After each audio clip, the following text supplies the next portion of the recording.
Përshëndetje shenja ujorit, kjo është panorama e interpretimit javor. Pas lutjes dhe meditimit, kartat i ndapa në 4 sfera jetësore, të cilat janë gjendja juaj, familja, dashuria, puna dhe një prismë orakull. Në gjendjen tuaj personale kemi gjykimi, 8 monedhat, 10 kupat, drejtësia. Gjykimi tregon se po dilni nga një periudhë ku keni reflektuar shumë mbi veten. Mund të ndiheni sikur disa mendime, disa kujtime ose disa pyetje rikthehen edhe një herë, por jo për t'ju lënduar. Ato vijnë që ju t'i shihni me sy të rinj dhe më pas t'i lini të shkojnë. Më pas shfaqet 8 monedhat. Dhe kjo ju kujton se ndryshimet e mëdha nuk ndërtohen me një hap të vetëm, por me përkushtimin e përditshëm. Sepse çdo përpjekje që bëni për veten, qoftë në aspektin emocional, shpirtëror ose në aspektin praktik, ndërton një themel të fortë. 10 kupat tregon se brenda jush ekziston dëshira për paqe dhe për harmoni. Mund të vini re se këtë javë do të vlerësoni më shumë njerëzit që ju japin qetësi sesa ata që krijojnë emocion të fortë, por të paqëndrueshëm. Në fund shfaqet drejtësia. Kjo është karta e ekuilibrit dhe e përgjegjësisë. Mund të ndiheni të thirrur të merrni vendime që janë të drejta për shpirtin tuaj, edhe nëse ato vendime nuk janë më të lehta të mundshme. Pra, kjo javë flet për rilindjen tuaj të brendshme. Të kuptoni kush jeni sot, të punoni me durim për atë që ka rëndësi dhe të zgjidhni atë që është e drejtë për zemrën dhe për ndërgjegjen tuaj. Kartat këshillojnë të mos kërkoni përgjigje të menjëhershme. Lejoni që çdo vendim të kaloj fillimisht në filtrin e ndërgjegjes suaj, sepse ajo që është e drejtë nuk është gjithmonë ajo që duket më e lehtë. Kalojmë tek familja. Në familje kemi 9 monedhat, budallaj, temperanca, të dashuruarit. Në familje ndihet një energji shumë pozitive. 9 monedhat tregon se po krijohet një ndjenjë stabiliteti. Edhe nëse jo gjithçka është perfekte, ekziston mundësia të vlerësoni më shumë atë që tashmë e keni. Budallaj sjell frymë të re. Mund të ketë një fillim të ri, mund të ketë një mënyrë tjetër komunikimi ose mund të ketë një mundësi për të lënë pas një barë të vjetër. Kjo kartë ju thot të mos hyni në biseda me paragjykime. Temperanca është ura që lidh gjithçka. Temperanca flet për durim, flet për pajtim dhe për qetësi. Nëse ka pasur keqkuptime, kjo duket si një javë ku keqkuptimet mund të zbuten nëse secili është i gatshëm të dëgjojë. Të dashuruarit nuk flasin vetëm për dashurinë romantike. Në familje, të dashuruarit tregon zgjedhje të bëra me zemër, nënkupton gjithashtu unitet dhe forcim të lidhjeve familjare.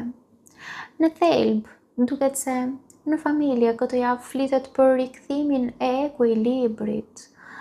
Është një periudhë ku mund të ndiheni më afër njerëzve tuaj, të lini pas një pjesë të tensioneve të vjetra dhe të ndërtoni marrëdhënie më të sinqerta. Kartat këshillojnë të mos prisni që të tjerët të bëjnë hapin e parë. Një fjalë e butë, një buzëqeshje ose një gest mirëkuptimi mund të ndryshojë atmosferën shumë më tepër nga sa mendoni ju. Kalojmë tek dashuria. Në dashuri kemi Asi i kupave, 8 kupat, Heremiti, Magjistari. Në dashuri, Asi i kupave hap derën e një ndjenje ose të një kuptimi të ri emocional. nuk do të thot me patjetër një njohje e re. Mund të jetë edhe rilindja e një ndjenje që ndoshta ishte zbehur, ose mund të jetë një shërim emocional, ose një mënyrë krejt tjetër për ta përjetuar dashurinë. Më pas shfaqen 8 kupat. Kjo kartë flet për largimin nga ajo që nuk e ushqen më zemrën tuaj. 8 kupat nuk është arratisje, por është pjekuri. Ndoshta ju mund të kuptoni se nuk mund të vazhdoni të mbani mbi supe pritje, të mbani mbi supe zhgënjime, ose të mbani mbi supet tuaja histori që ju shterojnë energjinë. Heremiti tregon se ky largim nuk është boshllëk, është një periudhë ku zemra zgjedh vetminë për të dëgjuar të vërtetën e saj. Në vend që të kërkoni përgjigje tek personi tjetër, këtë javë përgjigjet mund t'i gjeni brenda vetes suaj. Dhe pikërisht kur duket se gjithçka është qetësuar, shfaqet magjistari. Magjistari thot se fuqia është në duart tuaja. Ju mund të ndryshoni mënyrën se si komunikoni, mund të ndryshoni mënyrën se si vendosni kufi, mund të ndryshoni mënyrën se si shprehni ndjenjat dhe se si e ndërtoni të ardhmen tuaj emocionale. Nuk jeni më thjesht duke pritur që dashuria të vi, por po bëheni bashk krijues të fatit tuaj. Pra, flitet për mbylljen e një kapitulli emocional dhe hapjen e një tjetri. Kjo nuk është një javë që premton një ngjarje të madhe e romantike, por është një javë që ndryshon mënyrën se si ju e përjetoni dashurinë. Pikërisht, ky ndryshim i brendshëm mund të sjellë zhvillime të rëndësishme më vonë. Nëse ju jeni vetëm, kjo javë mund të jetë fillimi i një transformimi të madh të brendshëm, ku zemra përgatitet për një lidhje më të shëndetshme. Nëse ju jeni në një marrëdhënie, kartat flasin për nevojën që secili të heq maskat, heshtjet, lodhja emocionale ose temat e pambyllura nuk zgjidhen duke i shmangur. Ato kërkojnë sinqeritet. Vetëm atëherë magjistari mund ta kthejë marrëdhënien në një fazë të re. Kartat këshillojnë të mos kini frikë të largoheni nga mënyrat e vjetra të dashuruarit.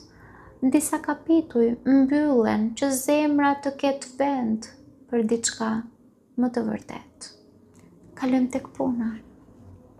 Në punë kemi kryepriftëresha perandori, 2 shkopinj të faqja e shpatave. Në punë, kartat flasin për strategji dhe përgatitje.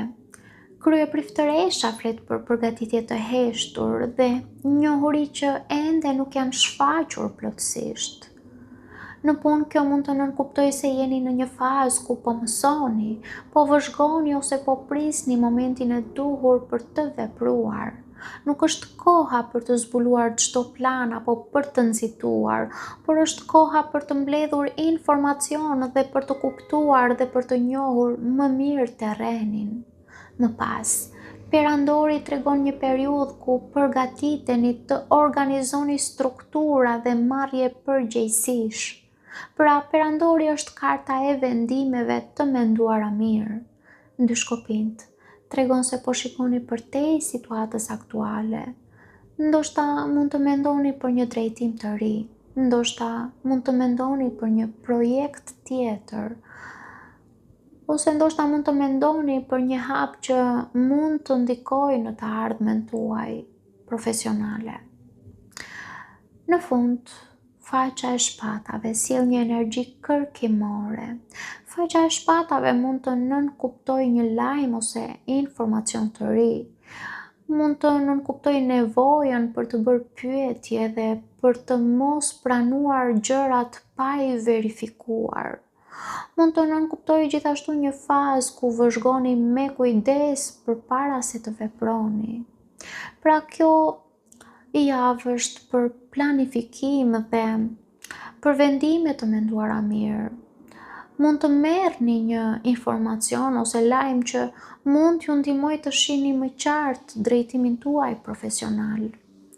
Kartat këshillojnë të veproni me maturi, të analizoni faktet dhe të ndërtoni një plan të qartë, sepse jo çdo hap duhet bërë menjëherë. Ndonjëherë suksesi vjen nga përgatitja e mirë. Kalojmë në prizën Oracle ku kemi frustrimi. Kjo kartë tregon se këtë javë mund të ndiheni të bllokuar ose të paduruar sepse diçka nuk po ecën me ritmin që ju prisni.